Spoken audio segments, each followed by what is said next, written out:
Hello friends, कैसे हैं आप लोग। आपको नए साल की हार्दिक शुभकामनाएं।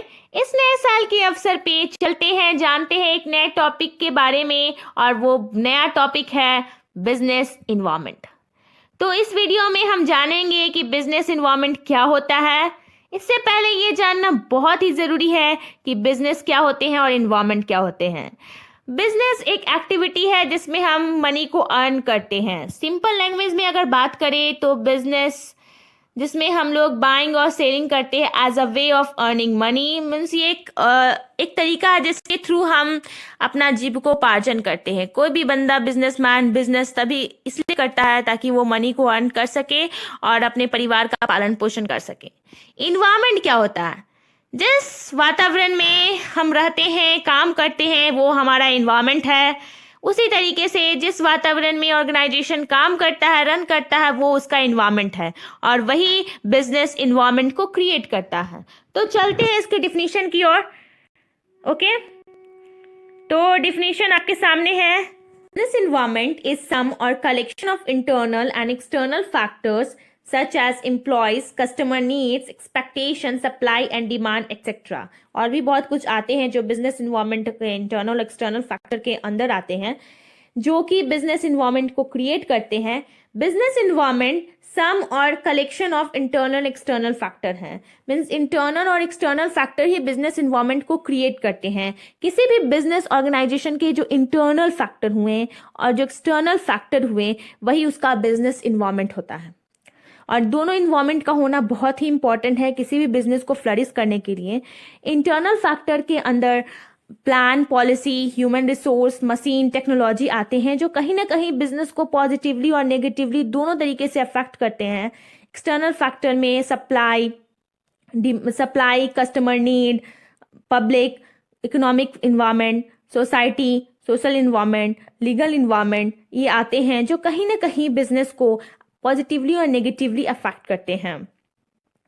बिजनेस इन्वायरमेंट को समझना बहुत ही इंपॉर्टेंट टास्क हो जाता है बिजनेसमैन के लिए, क्योंकि अगर बिजनेस को अच्छी तरीके से फ्लरिश करना है तो बिजनेस के इन्वायरमेंट को समझना बहुत ही इंपॉर्टेंट है। अगर बिजनेसमैन इसको समझने में फेल कर जाता है तो उसका बिजनेस भी फेल हो जाता है, क्योंकि आप जिस बिजनेस इन्वायरमेंट में आप रह रहे हो और उसके इन्वायरमेंट को आप नहीं समझ पा रहे हो, तो आप अपॉर्चुनिटीज को आप नहीं ग्रैब कर सकते हो और अपने कंपटीटर से बीट नहीं कर सकते हो। तो इन्वायरमेंट का चैलेंजिंग होना बहुत ही इंपॉर्टेंट है, और बिजनेसमैन को उस इन्वायरमेंट में जो भी चैलेंज है उसको अंडरस्टैंड करना बहुत ही इंपॉर्टेंट हो जाता है उनके लिए, उनको समझना बहुत ही इंपॉर्टेंट हो जाता है।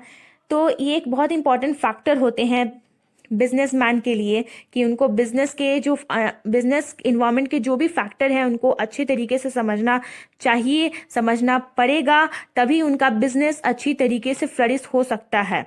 और ये इन्वायरमेंट चैलेंजिंग भी होता है, अपॉर्चुनिटीज भी लाते हैं। आप 2020 जो अभी तुरंत बीता है, उस वक्त के समय के बारे में आप याद करो, जब कोरोना वायरस पेंडेमिक, जब पहली बार लोगों ने इस शब्द के बारे में सुना कि कोरोना वायरस एक डिजीज आ चुका है और ये बहुत महामारी है और ये ह्यूमन टू ह्यूमन ट्रांसफर होता है, जिसके कारण लॉकडाउन हमारी सरकार, हमारे नरेंद्र मोदी जी ने लॉकडाउन हमारे देश में लगाया, और जिसके कारण बिजनेस ठप हो गया। जब बिजनेस ठप हो गया तो इकोनॉमी ऑटोमेटिक क्या हो जाएगा? डूब जाएगा। इकोनॉमिक ऑटोमेटिक श्रिंक हो गया, इकोनॉमिक की स्थिति ऑटोमेटिक खराब होते चली गई, जिसके कारण नरेंद्र मोदी जी ने मन की बात में भी कहा कि अब जान भी चाहिए, जहान भी चाहिए। डिजीज से तो आदमी बाद में मरेगा, अगर पैसा ही नहीं रहेगा तो पहले आदमी भूखमरी से मर जाएगा। इसके लिए जीविकोपार्जन करने के लिए लॉकडाउन को थोड़ा ईज कर दिया गया, जिसके कारण हमारी इकोनॉमी थोड़ा अच्छे से बढ़े। लेकिन उन्होंने प्रिकॉशन लेने के लिए भी कहा कि आप डिस्टेंस पे रहिए, मास्क लगा के रहिए, हैंड को टाइम टू टाइम वॉश कीजिए ताकि आप अपने आप को सेफ रख सकें। तो बिजनेस इन्वायरमेंट का बहुत ही इंपॉर्टेंट रोल हो जाता है बिजनेस के फ्लरिश करने के लिए, इकोनॉमी के डेवलपमेंट में। तो आप जानते हो कि बहुत ऐसे फैक्टर हैं जो बिजनेस को अच्छे तरीके से और ख़राब तरीके से, दोनों तरीके से अफेक्ट करते हैं, जिसका एग्जांपल अभी मैंने बताया 2020 का जो कोरोना वायरस डिजीज था, जो कि अनकंट्रोलेबल फैक्टर था, जिसने बिजनेस को बहुत ही बुरी तरीके से अफेक्ट किया। बहुत सारे बिजनेस ने लॉस बियर किया।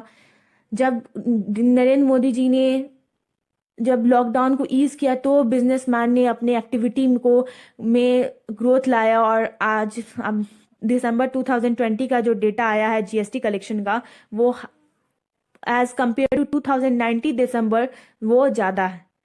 क्योंकि जब लॉकडाउन ईज हो गया तो बिजनेसमैन अपने बिजनेस को फ्लरिश करने के लिए जो भी उसमें इन्वायरमेंट में जो भी चैलेंजिंग फैक्टर था, जो भी अपॉर्चुनिटीज था, उन्होंने उनको ग्रैब किया, जिसके कारण आप देख रहे हो कि इस लॉकडाउन और इस 2020 में ई कॉमर्स काफ़ी ज़्यादा फ्लरिश हुआ है, और डिजिटाइजेशन और ऑटोमेशन की तरफ हमारी इकोनॉमी आगे बढ़ी है।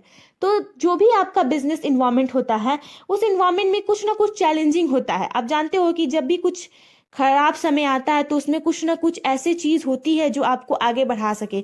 बस दिमाग और आपकी आंखों को खुला रहना होना चाहिए कि आप उस चैलेंजिंग में आप वैसी चीज को आइडेंटिफाई करो जो आपको आगे और आपके बिजनेस को आगे ले जा सके।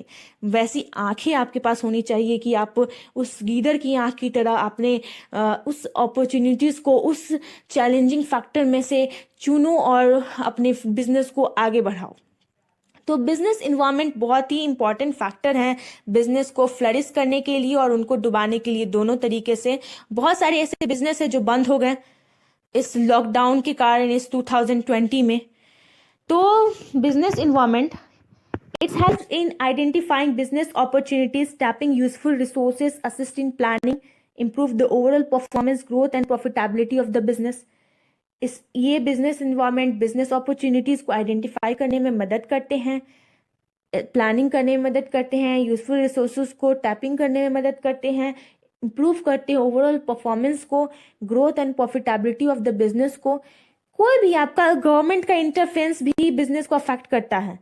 जब डीमोनेटाइजेशन और जीएसटी आया, उसने भी बिजनेस को बुरी तरीके से अफेक्ट किया। जब डीमोनेटाइजेशन जब नरेंद्र मोदी जी ने जब लाया तो उसने बिजनेस को बहुत बुरी तरीके से अफेक्ट किया। तो गवर्नमेंट का इंटरफेरेंस भी बिजनेस को अफेक्ट करता है। तो आई थिंक आपको समझ में आ गया होगा।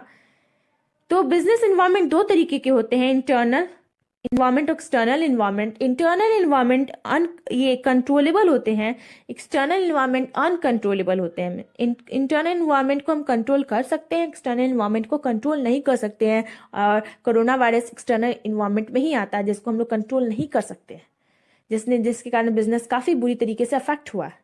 इंटरनल इन्वायरमेंट में आपके ऑर्गेनाइजेशन के अंदर के ह्यूमन रिसोर्स, आपके मशीन, आपके टेक्नोलॉजी, आपके प्लान, आपके पॉलिसी, ये आपके इंटरनल इन्वायरमेंट में आ जाते हैं। एक्सटर्नल इन्वायरमेंट में इकोनॉमिक फैक्टर आ जाते हैं। एक्सटर्नल इन्वायरमेंट को भी दो कैटेगरी में बाइफर्गेट किया गया है, माइक्रो और मैक्रो, जिसको हम लोग डिटेल में अगले टॉपिक में पढ़ेंगे, अगले वीडियो में पढ़ेंगे। ओके, आई थिंक आपको क्लियर हो गया होगा। अगर आपको वीडियो अच्छा लगा होगा तो प्लीज़ लाइक एंड सब्सक्राइब। अगर कोई भी डाउट हो तो प्लीज़ कमेंट में लिखिए, कमेंट सेक्शन में, और मैं कोशिश करूंगी आपके डाउट को क्लियर